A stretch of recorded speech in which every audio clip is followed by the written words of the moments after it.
Hey Monsters, it's Minx again, and it's time for that mid-season review. Or, the winter finale review, something like that. They keep changing how they describe it. With that said, as always, if you have not seen that episode yet, do not watch this video, because things will be spoiled. If you have, then let's continue on. Let me preface this video by saying normally when I do these videos, it's within about a half hour to an hour of me actually watching the episode. This is obviously not the case, as it is the next day. And part of that is because after watching the episode last night, I had too many questions and too many things swirling around in my mind, and I decided it would be better for me to sit down and try and figure out how I actually felt about the episode, because I was very, very mixed feelings last night. And now I actually figured out how I feel, which may or may not be the same as other people out there. And just so you know, I do welcome comments and discussions down below in the comments section. So feel free to post. Just be polite, because I love to engage people who watch my videos. So I'm going to start off by saying, truthfully and honestly, out of all of the mid-season finales that we have had with Once Upon a Time, actually with all finales that we've had, mid and, end of season, this was probably the most underwhelming one that I have ever experienced. I feel like this episode had a super butt ton of potential for absolute awesomeness. And I feel like it wasted a lot. Um, I like. There were some bits I really enjoyed about it. And then there were some bits that were just kind of like, what? Okay. And then there was one thing in particular that made absolutely zero sense to me and bothers me immensely. But we'll get to that. So let's start off by saying the episode was almost entirely Hook-centric, which I am okay with. I love Hook. He's amazing. Plus, again, we get to see his acting range, which is incredible. Colin O'Donoghue, you rock, dude. My camera's all messed up. Um, so that was awesome. We get to see more of him being bad. We got to see moments in his life, in his past, where he actually had to make choices that helped shape who he became. Um, we finally get to see his father and what his father did to him and Liam, and subsequently the second Liam. Bad Dad of the Year award goes to, you know. So we also get to learn that he was actually kind of a child slave at a point, because his dad was a dick. you know. So it was honestly really awesome to actually get to see more of his past, and not just him being a pirate, but him actually being vulnerable in his family stuff. With that being said, I think they did that really well. I think his ending, how everything ended for him, was the ultimate epic hero's sacrificial ending. And I think it's exactly the ending that Hook deserved. I think he deserved to have that hero moment, to be able to look in Emma's face and know that he was a hero and that he was taking the darkness out of her. I think that was a great way to give him peace in his final moment. And it was actually a very big, for me, it was a very big symbol of love between the two, because he sacrificed himself to save her and die a hero, and she helped him do that by letting him go. Even though we know that's only temporary. But in the moment, that was probably the biggest thing she could have done to show that she did truly love him.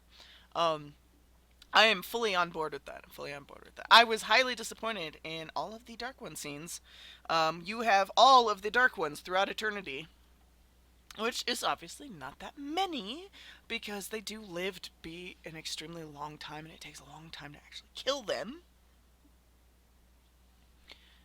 However, um, I feel that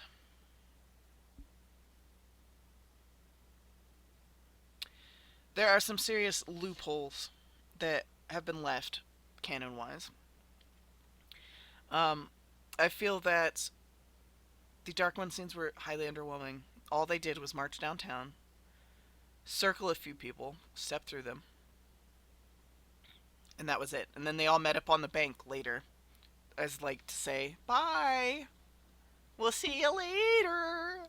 Nimue is pretty much the only one of the Dark Ones who did anything even remotely interesting, and she force choked Emma um, before she got sucked into the sword. Um, it was very underwhelming. I liked the touch where instead of searching to find a way, they actually kind of were like, you know what? No, we're gonna spend these last moments with our family. That was cool, cool touch. But there still could have been more stuff we could have seen on the other side of that. I would have liked to have seen like the Dark Ones, you know, dark forming the town so it looked a little more Dark One friendly, or have them doing Dark One stuff, anything, you know it that would have been cool. My problems begin with in the Dark One lore. um when you kill a Dark One, you become the next Dark One. So what do you do when all of the Dark One essence goes into the sword and you kill the last Dark One? Okay, technically, I didn't see the darkness come out of Emma until after she stabbed Hook. But I didn't see any like effects happening. So technically, wouldn't she be the only Dark One again? And B, whoever killed her would end up becoming the new Dark One. That's how it worked. That was how Rumple became Rumple. Like, loopholes. And then the biggest loophole of them all, and the thing I disagree with the most, and it bothers me so intensely, is that Rumpelstiltskin is the Dark One again. Why? Why would he choose that? Okay? And I know some of you are gonna say, because he let Belle go, and so he wanted back the only other thing that he could ever love. What? Okay. When the darkness was firstly taken from him, when Emma became the Dark One, when he almost died, his heart was literally pure. It was pure white. It was more pure than Henry's heart. And that's saying something. His heart was pure, not touched by darkness anymore. He had no reason to go to the darkness. He had found his hero strength. He had found his hero path. He had found everything to make him strong without being a Dark One. He did the ultimate selfless act, even though it was through a lie, because, yeah. But he did the ultimate selfless act and sent Belle away so she would not have to see him and everyone else she cared about torn away to hell. He sent her away so that she could live her life. She comes back to him because of that. And then you find out that fucker did some stupid magical bullshit to become the Dark One again? Are you freaking kidding me? He faced down Hook with just a goddamn sword. He refused to use magic because he had to do it as a hero. You don't go from there to the next day going, I am the ultimate Dark One now. There's no reason and no explanation from it. Plus the fact, let's not forget that when Emma pulled the sword out of Hook when Hook was dying, the sword completely disintegrated. That means tip and shaft, okay? It disintegrated the complete thing. How the hell is there a freaking dagger again? Loopholes that I don't like, and it does not make me feel comfortable. Now, with that said, the one thing that I think is cool is that we're now going into the underworld. To me, this opens up Herc and Meg. Herc and Megara, because who have we experienced in Disney that is the mythology that involves Karen and the Nyx and the underworld? We're going to probably see Hades. We're probably going to see Megara. Hopefully Hercules. So I'm hoping we'll get to see them. And if you're wondering, they were actually on my top 10 list of characters Disney characters I'd love to see in the show, which I will be linking below in case you want to watch that. Um, so, I mean, there's great opportunity there. I hope they don't drop the ball. I also want closure on Merlin's magical voicemail. He said the only one who can help you now is Nimue. Nimue is the head evil of the Dark Ones, so I want to know what the hell is going on with that. How was Nimue supposed to help them? And if they just let that go and don't ever explain this, I'm going to be very upset because that is something that they never got to do. And, Merlin's dead because of it. With that said, line of the episode goes to Regina for when she punts Zelina back to Oz, and she's like,